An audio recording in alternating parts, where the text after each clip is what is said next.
Welcome to part 6 of Music Theory on Guitar, Functional Music Theory on Guitar, and we're going to talk about strumming today. So that gets you into rhythm guitar playing, which is what we do as our main function. We play chords, we use different rhythms to play through chord progressions, which of course translates into hearing songs and writing songs, etc. So without further ado, I'm going to jump you into the score that I created for this lesson, and here it is. So we have a layout of different rhythms here. We have whole notes in measure 2, we got half notes in measure 3, quarter notes in measure 4, eighth notes measure 5, eighth note triplets measure 6, 16th notes for measure 7 and 8. 8 is a variation of this grouping right here in measure 7, as well as in measure 8 we have, measure 9 right here. We have the same rhythm as measure 8 in the first ending. And we have a whole note, which kind of starts us off and also ends the score. So you're going to hear what this all sounds like in just a second. The first ending allows us to go from here back to the beginning. So we have a lead-in measure here, which gives us a 4 count. And we have the first measure being all 4 counts for the chord. So you're going to hear this chord sustain, and then these 2 half notes in this measure allow the chords to ring out for 2 counts each. So you're going to hear as we go through the chart, the activity increases in frequency. Okay, so let me just play it for you and you get to hear what I'm talking about.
Okay, so you get to hear all those different things that occur with each new rhythm. Each measure presents a different rhythm.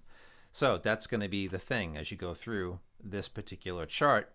It's important to hear how these things occur. So there's another twist in this particular collection of chords which we didn't discuss. These two right here, the F chord, which is laid out as F, A, and C. That's the spelling of your F chord. If you watch the previous parts, I talk about the spelling of each chord, what's in it. That's very important.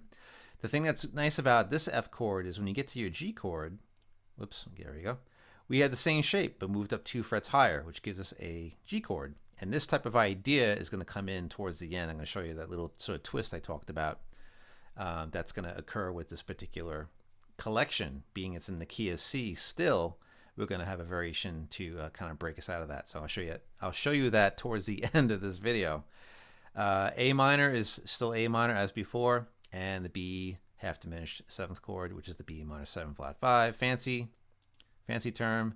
B, D, F, and A is the spelling of that chord as you've seen in previous installments of this series. That hasn't changed. So, but the F and G chords, G in particular, is a little different from previous parts. Okay, so now to talk about the rhythms and also some of the cymbal type of bits right here. We have a little mark right here, right above, or actually right below. That's actually a down strum. So the right hand starts from your low E string, the bottom string, and you move towards the floor with your right hand. Okay, so that's going to be a symbol for a down strum. We have that for quite a bit in the beginning, and then we get into some variation where we have down and up strums alternating. Okay, in fact, I want to spread this. Well, I'll leave it alone. So when you get to measure 5, we have this 1 and 2 and 3 and 4, and the right hand translates that to down, up, down, up, down, up, down, up. When you get to measure 6, we have that particular strum happening 3 times per beat, but it's not going to be consistently down and up within each grouping of these eighth note triplets. The idea with an eighth note triplet is we have 3 things happening per beat. So when you get to measure 6, I'm going to try to play that again. 2, 3, 4. Okay, so we have 1 and 2 and 3 and 4 and okay. And that's something that's really cool. The beat is split into 3 equal parts. So the right hand motion, even though it's an odd number, we're keeping everything moving evenly. 1 and 2 and 3 and 4 and as well as measure 7. We have an even number of 4. So the beat gets split into 4 parts here. 1, 2, 3, 4, or 1E and 2E and 3E and 4E and if you're playing in a faster tempo. And then the right hand here is strict alternation. So every single grouping of these notes gets the same motion, down, up, down, up. And we repeat that motion 4 times because we have it for each grouping. Here it's a little different. Measure 8? Measure 8, we have down, down, up. So we have the first up strum missing right here when you compare it to measure 7. So you can see what's missing from the grouping here in measure 8. We're taking out a 16th note, and we're left with an 8th note and 2 16th notes. So that translates to down, down, up, down, down, up, down, down, up, down, down, up, or 1 and 2 and 3 and 4 and 16th notes are pretty popular in terms of strumming, so it's a good rhythm to hang with because it'll serve you well for hearing the rhythm in songs and also writing your own songs. And if you want to create that feel after the fact, you can go back to your rhythmic layout for your chord progression and you can figure out what you did. So, and we finish that off with the whole note, which is what we start with in measure 2. Okay, so measure 10 has another whole note. Okay, so that's the idea behind these chord progressions. You could take any measure in this series and repeat. You can do all whole notes for your strum pattern. It just depends on what you want to do with your music. So, and of course, hearing these rhythms in songs is important too. That's the formative part, and the application of everything is hearing the stuff in the songs you listen to and being able to identify, oh yeah, that's an 8th note triplet, that's a quarter note. So that's something that I want to spend a little time with discussing today, the strumming part of it. Any of these rhythms, like I mentioned before, I could take this measure and make that my strum pattern for the whole thing.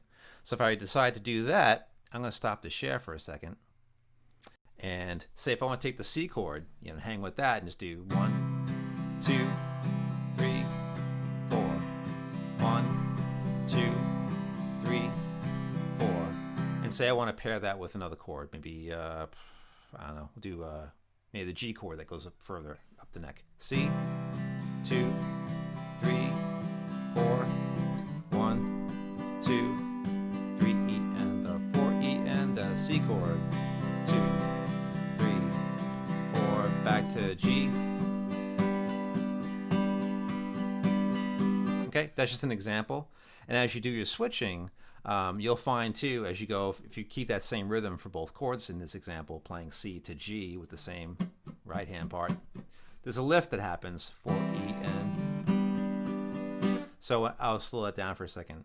1, 2, I'm going to change to the G chord, 4, E and then on beat 1 in the next part that I want to throw the G chord onto, there's a lift that happens at the end of that 16th note grouping. So that allows my hand to move, the right hand still continuing if I decide to keep that rhythm. So that's up to you in terms of what you want to do.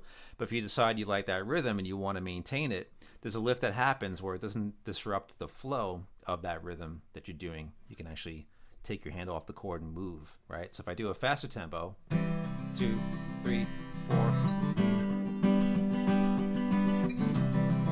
it's barely noticeable that I leave the strings and I strum an open set of strings.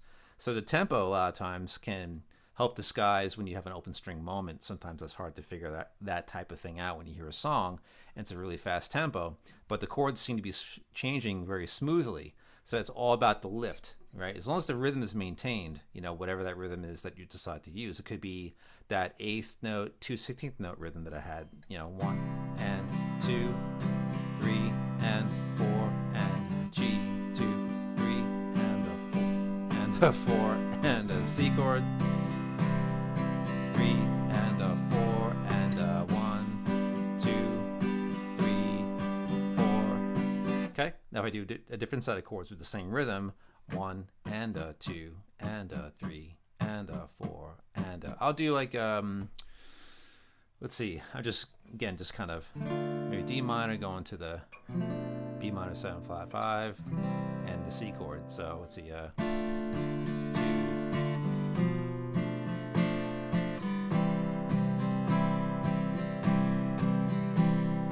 So there I went 1 and a 2 and a 3 and a 4 and a C and a 2 and a 3 and a 4.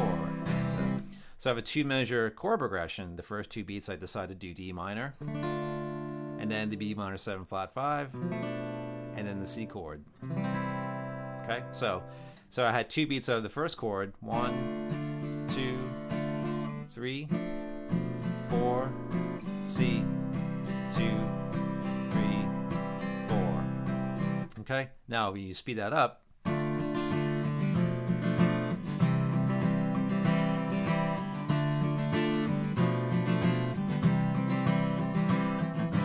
so whatever you want to do is completely up to you. These are some of the variations that can start to happen from playing through in this particular part. The material that's there, right? So you don't have to play it just as you see it. Of course, it's a great way to start, just to kind of get the ball moving and hearing these things. And then you do the attentive comparative thing I've talked about in the previous installments of this series. So you're kind of listening to these things, and then you try them out, and you go, okay, what if I do this? What if I do that? I just did that a moment ago. I just decided to pick a chord out of the air from the collection and stay with that, right?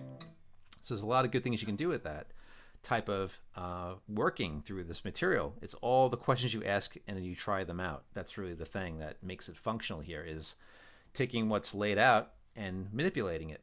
So now the twist is using the capo. So say if I want to do that same chord progression with the same rhythm that I was just playing, that 1, 2, 3, 4, the first ending rhythm, right? That's in the score. The 8th note, 2 16th notes, which is that down, down, up, that's laid out in the right hand pattern underneath the rhythm, which is 1 and a 2 and a 3 and a 4 and a. So now I decided to take those same chord shapes and play in a different key.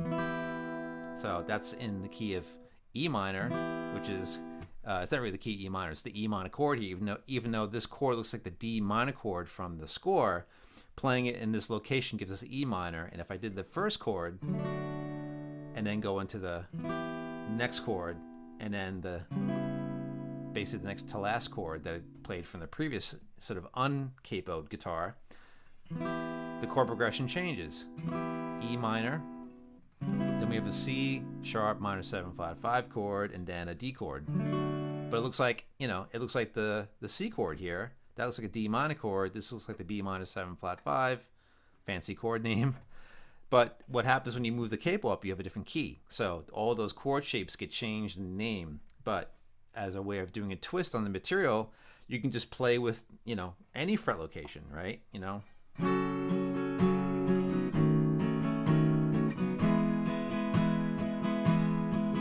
Right? And I'm just kind of taking a moderate tempo, I'll stretch it out. Or I'll go real slow.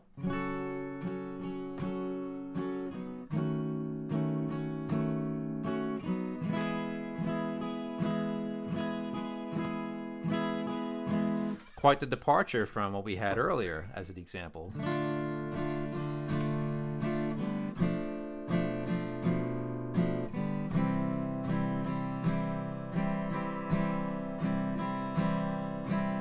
Okay, now I'm just spitballing here, completely improvised, just taking the material and just, again, manipulating and going, what if I keep the same rhythm? What if I mix the rhythms together? Maybe I'll keep that 16th note feel, or maybe I'll go into an 8th note triplet. That might be the better option. Same chords, D minor, the B minor half diminished chord, which is the B minor flat 5, B minor 7 flat 5, and the C chord. So let's say I'll keep this part.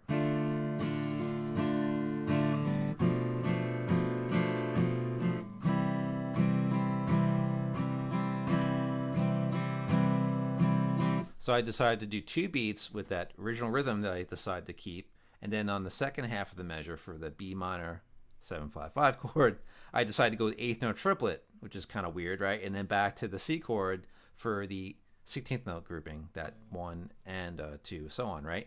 So still 2 beats per chord in the first bar, and then I did a full bar of the last chord, right? 1 and 2 and 3 and 4 and C, 2, 2, 3 and 4. Do it again. 1 and 2 and 3 and 4 and 1 and 2 and 3 and 4 and okay.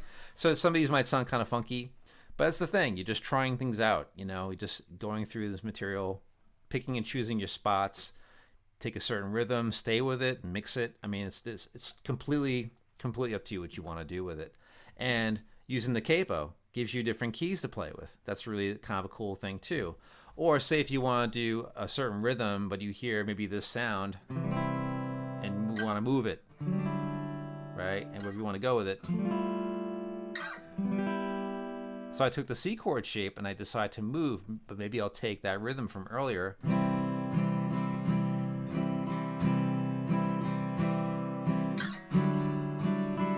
Now the thing that's cool about doing that is that you get away from the score that's kind of set. You're kind of confined to those chord collections, right? But if you decide to take a certain shape, like maybe the B minor chord, that B minor 7 flat 5,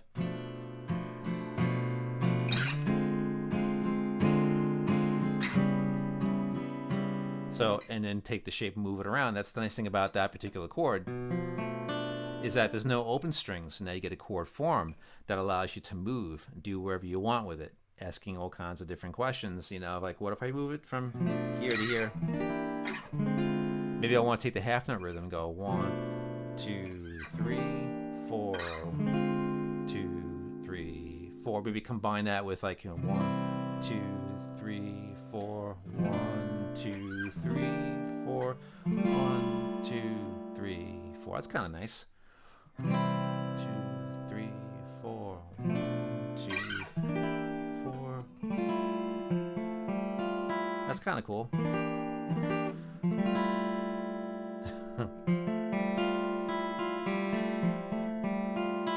Or with the rhythms being that they're sort of worked out with strumming, another variation would be to pick out the notes, right?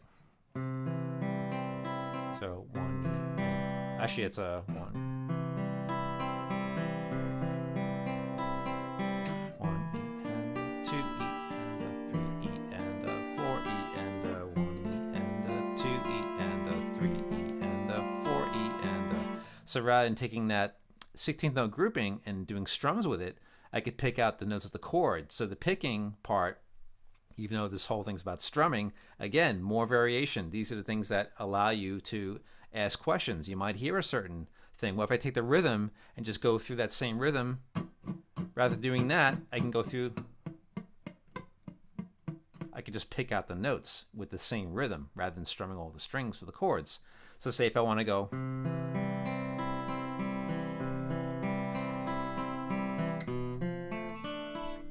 actually I decided to keep the E string in there. So I added a different note into the chord. I actually added like an 11th in there, so which is a fancy term. It deals with intervals, which is another part of this series coming up. But again, that's something that if you want to keep the string that fits the key of C major, it's a nice chord actually. Maybe for not all the, that's actually not too bad. 2 E's in there. So I took that shape of the minor 7 flat 5 chord, that B half diminished thing, the next to last chord in the collection of chords on top of the page, and decided to move that shape. Right? So that's the whole thing of twisting that I mentioned earlier, is taking the stuff and twisting it around and doing different things with it. So the capo is very, very good for doing that kind of thing, taking the material and expanding upon it. And then if you're working on writing a song, you might hear this chord progression and go, you know, I want to try to play it somewhere else. Where can I throw my capo? And this could be something where if you have an idea and you're trying to find a fit for it, capo really comes in handy for that.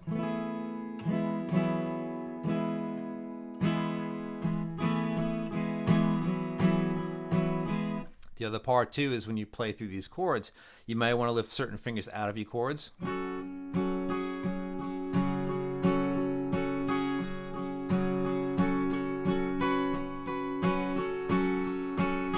And a lot of this boils down to the what if question. That's what it comes back to, especially if you're trying to create something, right?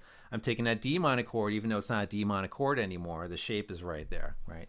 This actually is an F sharp minor chord. I just took my finger out of that D minor shape, right? Even though it's called F sharp minor. And then added this note on top, which normally would be a G if you had no capo, but it's not. It's a B up here, so I'm adding that in. And then the other thing too with these, even though I didn't talk about this and show it in the score, doing strum and picking out notes is kind of cool.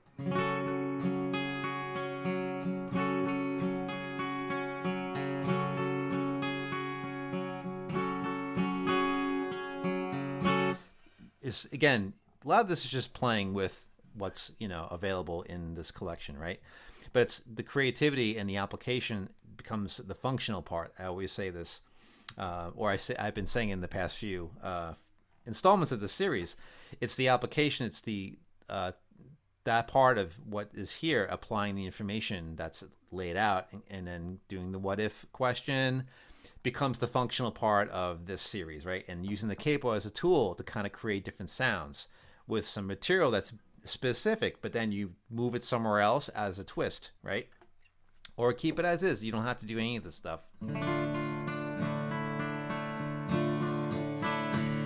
And then there's other rhythms that I'll do in the future, but I think the collection that you have here will get the ball started, because it can get really wild and willy the more rhythms that are introduced. So start with this collection that you have, the whole note, the half note, right? Measure 2 has the whole note, measure 3 has the half notes, and so on. If I go back to the score, hopefully I can without, yeah, it should be here. All right, so starting with this collection is really cool, especially in measure 6, this eighth note triplet scene, right? Measure 5 and 6, I'm gonna make this a little bigger. This is a good spot right in here to kind of get used to, you know, 1 and 2 and 3 and 4 and 1 and 2 and 3 and 4 and this particular bit right in here is a really cool spot if you want to play around with eighth note groupings, like I was just doing before with the 16th note groupings in measure 7 and 8. I was taking 16th notes, and then the first grouping of 16th notes here, which is the 8th note to 16th note run.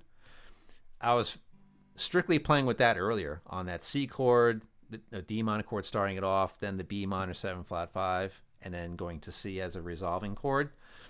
I was playing strictly with this rhythm in here in measure 7 and 8. But if you hang out with measures 5 and 6, being that the chords are the same exact shape, right? You're just moving up the neck. So if I get out of that for a second, stop the share. If I hang with that, where we have 1, 2, 3, 4, 1, 2, 3, 4, 1, 2, 3, 4, 1, 2, 3, 4. And you always want to start slow, especially with the new rhythm. What I like to do is I actually like to mute the strings and just go through the right hand. I can play all the strings. I can isolate just the 4 strings that go with the F and the G chord, the way they're laid out in the score.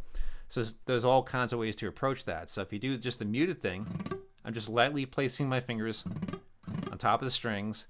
And that's something that if you hear a certain rhythmic idea that you want to apply to a certain chord progression, or if you're not sure what rhythm you want to put to a chord progression, you could just start with muting the strings and just kind of jam in some rhythm like you're playing you know, percussion instrument or a drum set.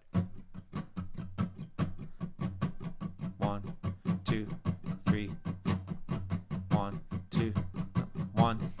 So I'm actually playing 16th notes. So 1 E, da 2 E, and 3 E, da 4 E, and I'm throwing in what's called accents. I'm kind of emphasizing certain parts of the strum, whether it's the down strum or the up strum. So that'd be a 16th note rhythm. But if we go back to the 8th note rhythm, 3, 4, 1, 2, 3, 4, 1, 2, 3, 4, 1, 2, 3, 4. And again, the twisting idea, taking the information and manipulating the information. If I do, like, say, beat 1 and 2, I'll create a strum pattern. I'll do the 8th notes on beat 1, the 2 eighth notes, and then on beat 2, I'll do the eighth note triplet to see what that sounds like. 1, oh yeah, 1, 2, 3, 4. And that presents an interesting right hand part. So I have 1 and 2 and 3 and 4 and so I have down, up, down, up, down, up, down, up, down, up. So that's kind of cool. Sounds kind of like a odd time type of feel to it, but it's still in the same 4/4 time. So 1, 2, 3, 4. 1, 2, 3, 4. You get the idea, right? So there's all really interesting things that happen. If you take the score and play with each measure individually, the whole note and the half note measures and the chord notes aren't really too difficult to play with. But when you go to the eighth notes, when you start adding more things per beat, that's where things get more interesting. And that's why we use these different rhythms, because they create interest and it creates the groove and the feel of any tune. So playing with these rhythms individually for any chord, you start to hear these rhythms and you become more acquainted with them, and that sort of filters into your creative process. And again, the creativity is always first, and then finding out what it is after the fact is the thing that you want to really keep in mind with all these functional music theory installments that I've been doing. It's always the creation part, and then you identify what it was you did, and then you can actually notate it on paper, however you want to put it. You can explain to your other players if you're working in a group and you wrote a song and you want to bring it in, especially for the bass players and the drummers. Everyone especially is you need to explain that rhythm or demonstrate it. So if people are up on the lingo, what things are called, they'll know exactly what you're talking about. But being able to display and show the rhythm to your bandmates or whatever that you're doing is a great help, because then everyone's on the same page with the rhythm. And then if someone else wants to kind of interject an idea onto the rhythm you have already, whether it's extending it, shortening it, they might have their part that sort of complements what you did. So hopefully you have a situation creatively that allows you to do that, and everyone's open to throwing in their bit into the song. But if you're presenting songs to your group and you're the chief songwriter, being able to explain it in such a way is really important, because people will be able to understand where you're coming from. So as you're playing with this stuff, that's the fun part, is the functional bit is always the thing. It's like you're trying to take what you have and apply it and be able to demonstrate it and even know it for yourself. That's the main thing too. Having a little bit of knowledge really expands your horizon in terms of writing songs. So the twists, again, using the capo, taking those chords that are in the collection, and if you go, hey, what if I take this D minor chord, and move it up. Some of the spots sound really nice, actually. Not so much, but maybe you want a little tension.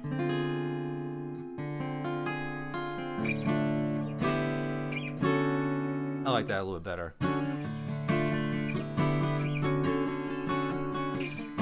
Dot 2 E and dot 3 E and dot 4.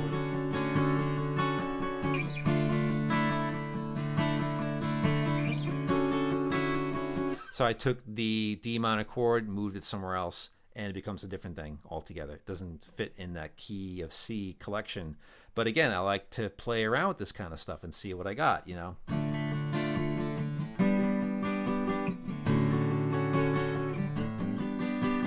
I don't really care for that too much. So again, that's the fun part of playing, is you take the information that's specific, manipulate it, twist it, and then that becomes something you can play with and go, that sounds cool, or no, that's actually pretty nice. So there's a lot of really good things that happen from doing this, and that if you're really stuck creatively, something like this can kind of bring you into a different headspace and get you out of that rut that you might be feeling creatively. Okay, so again, keep that in mind as you play through. You might want to use the capo. Take the same chords that you have.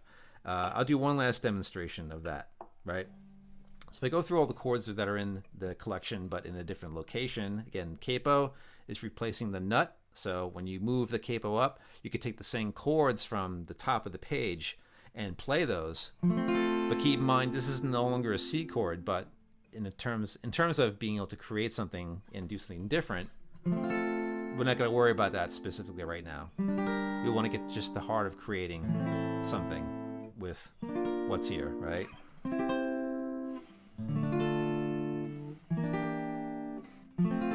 Okay, so I did the C chord, D minor, the E minor chord, the F chord played this way, move up 2 frets for G, A minor, and B minor 7 5 5, B half diminished.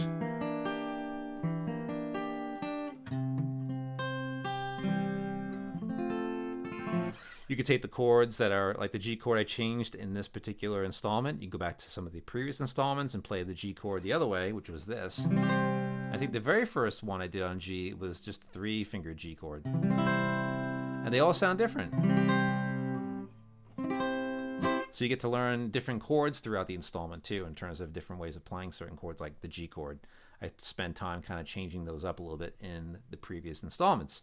So you might pick a certain G chord that you like and then bring it into this current one with the strum pattern laid out. Okay, so that's the deal pretty much. I leave the rest up to you, but that's something to think about as you go through. You know, start without the capo, because the whole entire installment is without the capo. The twist at the end, again, I think I said it 3 or 4 times already. Use the capo. That's really a cool thing to check out. And again, feel free to not use the capo also. You don't have to use one. That's just the twist I want to offer into the information. So that covers the twist point, I think. And then again, taking the certain chord collection shape, like the F chord and the G chord, those you can move up and down the neck. No problem. You'll get major chords all the way through. If you want to do the F and the G chord and get a C chord out of it, take the whole shape, move it to 8th fret, and do the same shape as your F and your G chord. You'll get a C chord. So there you go. There's another offering of another way of playing the C chord, okay? So that's really a lot of fun. That's the thing to keep in mind is, you know, do the what if questioning till the cows come home and see what things sound like, and you can make decisions upon that. So again, if you're in a rut, that should totally bust you out of it. You know, feel free to explore. That's the entire point of this whole functional thing is specifics first in terms of the rhythms, chord voicings, and then you just take that, run with it, do what you want with it, repeat things, don't repeat things. It's all out in the open in terms of the freedom you have with the information. It's all about that. It's really thinking free, not being confined, and then being able to explain it. That's the thing too, as a endpoint. The functionality part deals with specific information. So if you have the specifics down and you know what things sound like and how they feel, the sound, of course, applied to the chords. The feel is the rhythm. Those are your 2 things that you're always dealing with when you hear songs or you're writing songs is what is the feel and what is the sound? And does it sound good? Does it feel good? That's the thing too, you know? And another point I'll say too, and this, I covered this in a different area, is when you're writing music or if you're playing, you're a guitar player and you've been kind of at it for a while, you're just starting out, don't ever do the comparison thing. That's the thing. Not listening. Comparison listening is important. Attentive and comparative listening is a really important thing. But the comparison as applied to you as a player, one of the things that I'll say in closing here is a really important point. Like, oh, you know, I'm writing these songs and, you know, I'm not really good, you know, because this person's doing this and their songs sound great. Don't worry about any of that stuff. You know, don't let that cloud your creative direction, whatever that is. Or if you're just playing, I'm sounding like garbage today, and because you're doing this comparative thing to like what you sound like yesterday. Don't worry about it. The main thing is that you want that enthusiasm. You know, even though I presented this idea of music theory in a functional capacity, because music theory can get really crazy. I don't want that to be the thing that happens with this particular series. I want to make sure that you can actually take the information and do something with it. That's really the thing. But offering just enough, like the way the chords are spelled out, what's inside your chords, how to count the rhythms, the different notation on the bottom for the right hand, you know, with the little, you know, sort of upside down. It looks like a table. I always think of it as a table. That symbol looks like this, or a staple. That could be something you can envision with that one symbol. And then the V is the up strum. So you have the down strum, then you have the up strum. So little things like that. So if you're writing your own rhythm chart for your chord progression, you can actually notate it and put that underneath. So you can actually remind yourself, oh, I did this kind of motion when I played through that rhythm for that chord. Really important stuff. And even writing out the rhythm specifically. If it's an 8th note triplet, if it's a 16th note, if it's a grouping of a 16th note, I can write all that stuff down. So that thing is really important. But getting back to the comparing part of the playing, don't ever compare yourself with somebody else, because that's like a recipe for failure, disaster, depression, anxiety, all that nonsense that happens. You're your own player, so take the information that's offered with all these functional music theory parts and run with it. But don't ever compare, like, oh, that idea sucks, and this is I don't want to. Why am I even doing this for? I don't even know. Don't ever get into that. It's perfectly natural as an artist and a writer to do that, because you want to push the envelope and kind of get better at what you do. But if it becomes something that's like a recurring thing, you have to keep your sort of self aware of that. You don't want any of that sort of component sticking in there. The idea is to take the information offered and have fun with it and create something with it. Not like, oh, I should know all these things, and I don't want this music theory series to be like a scholastic type of thing. It's the idea is the creation. You want to take the information and create something from it, right? So say if you want to take, the guitar and retune it, but still play the same chords shapes that are in this lesson, that's another option and a whole other ball. But again, that's the thing. You go, what if I take the C chord and I'll alter a string, I'll tension it up higher, or I'll loosen it? Like, what does that sound like? So that's another thing. It goes on and on and on. That's really the fun part about the instrument, is that it offers you all these possibilities. And the only comparing you want to do is like with the way the guitar is laid out and chord to chord. What does that sound like? That's the comparing that's really healthy, because now you're in your own head space again. You're in your own head. You're creating something. But as a level of player, don't worry about level of playing and how you are as compared to somebody else. Don't worry about it. Everybody's got their own thing to offer and their own skill set and the things that they're good at. So that's always something that can be a danger in the creative process. So I've said it ad nauseum. So I think so. Just stay away from all that. That's one thing I can offer at the end here. That hopefully will be something of encouragement, which I haven't really talked about throughout this series. So I figured this is a good time to kind of bring it up. There's a few other points that I'll do in this series in terms of ideas and things like that. But hopefully this particular part, with the offering of the twisting of the information towards the end, will kind of give you a little more idea of like, the possibilities, even though I'm staying in the same key. Using that capo gives you other key to play in. And there are more keys coming up that I'll be discussing. The next key I'm going to talk about is the key of G. And also the music alphabet series that I've been doing for a while. Actually, I concluded the series a couple months ago. I went through all the tones and finding where all the different letters of the music alphabet are on the instrument. So I'll include a link to one of those in the description, and there's a whole playlist that I have on the channel that covers the music alphabet on guitar. So we have, of course, the functional music theory series, and then that other series that I've done, chord pairs is another series I did, and also the music alphabet on guitar, and then finding where the different letters are on the neck, like where's E, where's C. I did a GPS type lesson on where's C. So I'll include links to those different videos in the description, and you can click on those and check them out. All right, so that's the end of this particular installment. I hope you guys really enjoy the material, and if you like, please feel free to like the video and subscribe. I'd love to have you as a subscriber, and there's a lot more coming. I mentioned in other previous videos, there's stuff on drums I'm going to be putting up on here, bass guitar. So acoustic guitar, which has been the predominant instrument I've been using for these different lessons. Electric guitar is coming, so you can check some electric guitar playing in the shorts. I did a series on Name That Tune, so if you want to check out some of the stuff in the shorts category here, there's some electric guitar playing in there. But there's going to be more coming as part of the lessons and different series that I have in mind. So I'm going to shut up now. Hope you enjoyed the video, and we'll see you on the next one. Bye.